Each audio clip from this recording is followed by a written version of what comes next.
In today's video, we'll be covering the full legend of the mandible-munching Mad Titan himself, Zombie Thanos. Sure, the dude could handle a hit from Thor's axe, but he certainly could not handle the deadly alien virus that turned him and nearly every superpowered being from his dimension into crazed, blood-hungry monsters. Surprisingly enough, his story is sadly quite brief, but is still a bloody good time. So without further ado, grab a coffee, sit back, relax, and enjoy the full gory story of Zombie Thanos. Who is he? Zombie Thanos, like the majority of the heroes and villains of his Earth, was infected with a virus from space that turned them into hungry but still cognizant undead zombies. He made his first appearance in the pages of Marvel Zombies 2 #1 back in 2007. He comes from Earth 2149, but his world-conquering origins prior to his infection was very similar to his main universe counterpart from Earth 616. That all changed though one sad deadly day when an undead version of Marvel's Superman the Sentry came and infected Earth's mightiest heroes with the zombie virus. Being transformed faster than the time it takes for Sony to drop another horrible superhero movie, the newly cannibalized heroes began tearing their way through the New York residents, infecting any fellow do-gooder who tried to oppose them. They eventually ate their way up the food chain, all the way to the Herald of Galactus himself, the Silver Surfer, who arrived to the planet. Being no match for the hungry hordes, the boys gobbled up poor Chrome Dome, got his powers, and then used them to defeat and eat even the mighty Galactus himself. Upon getting Big Boy's powers as well, the remaining galactic-powered zombies then went throughout space, treating each planet like an all-you-can-eat galactic buffet. Eventually, the lads would make their way to the Skrull homeworld, where they would decimate its citizens like boxes of green popcorn. As they looked for the last bit of survivors to polish off for dessert, the zombies were in for quite a shock when they were met by Thanos himself, who was joined with Mistress Death.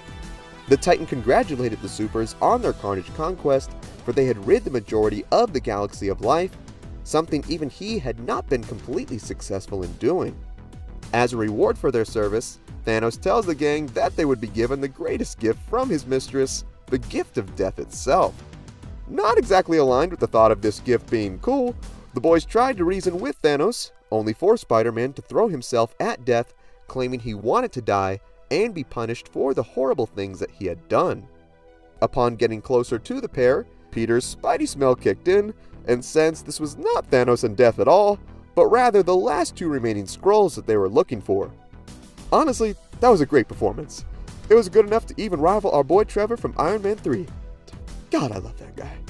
The boys then gobbled up the Skrulls and spent the next 40 years on their cosmic flesh food bender. In their travels though, at some point, they actually came across the real Thanos, who they managed to infect.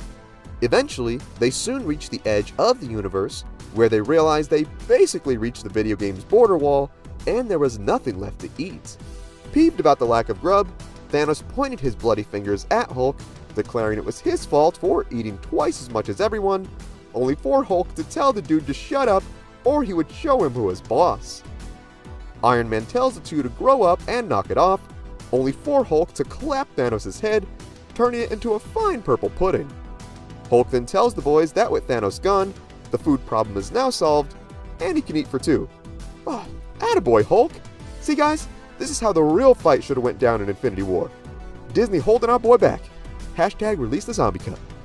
And that is the full gory story of Zombie Thanos. Like I said, it's not all that long, but I was glad to see Grimace on Trend make an undead appearance in this gory story. Like some of the others we have covered, Zombie Thanos did make an appearance in the final seconds of the Zombies episode of Marvel's What If.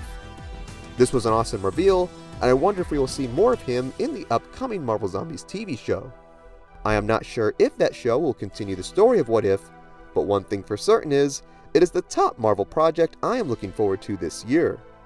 More than anything though, I want to hear what you think. Did you know this about Zombie Thanos? Is there something I missed? What other stories would you like to see us cover? Sound off in the comments. Also be sure to give this video a like if you enjoyed today's content, subscribe to the channel, and tap the bell icon to be notified of all of our latest videos. Thank you so much for watching. If you enjoyed the music in this video, it was all made by my boy Ognihs, You can check out his Spotify in the link below. You can also check out our Patreon, also in the link below.